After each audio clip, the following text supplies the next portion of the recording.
আপনাদেরকে ধরেন এখন যদি আমির হামজা মুফতি ওনাকে এখানে দাওয়াত করা হতো, তো উনি নিশ্চয়ই মাহফিল করতেন। উনি যেই টোনে মাহফিল করতেন আমি ওই টোনে ওয়াজ করব, কিন্তু উনি যেই কথা বলছে তার বাহিরে কথা বলবো না।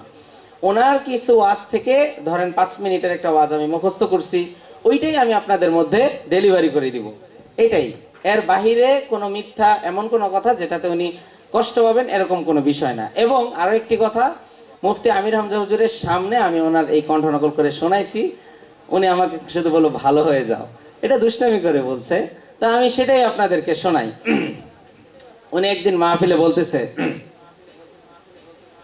আপনাদের এখানে যখন আমি এসেছি কুষ্টিয়া থেকে চুয়াডাঙ্গা, আমার হাড় গোড় ভেঙে সব এক নাগার হয়ে গেছে।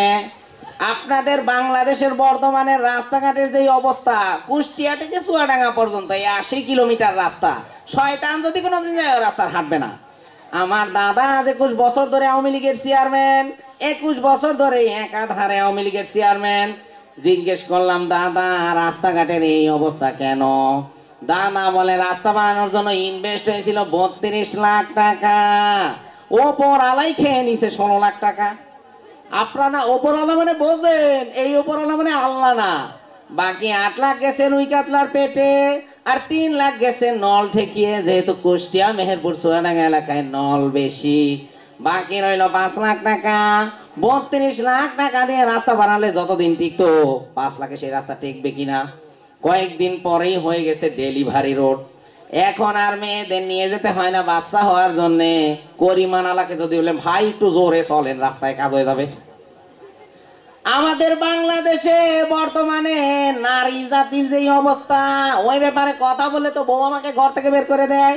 তারপরে আজকে বলি, যেহেতু আমার টানা 3 দিন মাহফিল, আমি আজ থেকে 3 দিনের মধ্যে বউ এসব বলে খেয়ে ফেলবে। বাংলাদেশে নারী জাতির যে অবস্থা, আমার দাদা 21 বছর ধরে আওয়ামী লীগের চেয়ারম্যান। একবার দেখলাম এক মেয়ে তার বয়স হয়েছে মাত্র 18 বছর। হ্যাঁ, আমার গ্রাম্য সম্পর্কের এক দাদা, তার নাতনি বড় হয়ে গেছে, ইন্টারে পরে কলেজে পাঠায়, তাকে বোরখা বানিয়ে দেয় না। জিজ্ঞেস করলাম, দাদা নাতনি তো বড় হয়ে গেছে, তাকে বোরকা বানিয়ে দিন।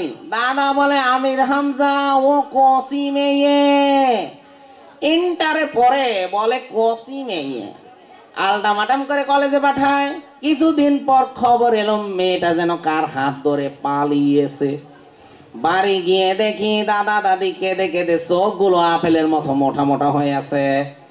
আমি বললাম, দাদা কেঁদে লাভ নেই, কসি মেয়ে।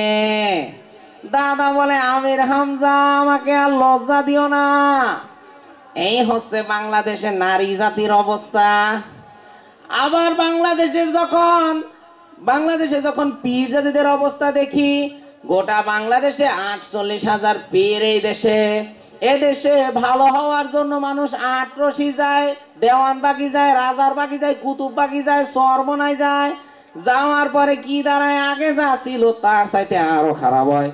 আগে নামাজ পড়তো না, আল্লাহর ইবাদত করতো না, গনা করতো। এখন দরবারে যাওয়ার পরে কবরে সেজদা দিচ্ছে, পীরের পায়ে সেজদা দিচ্ছে। ও কি ভালো হয়েছে না আরো খারাপ হয়েছে?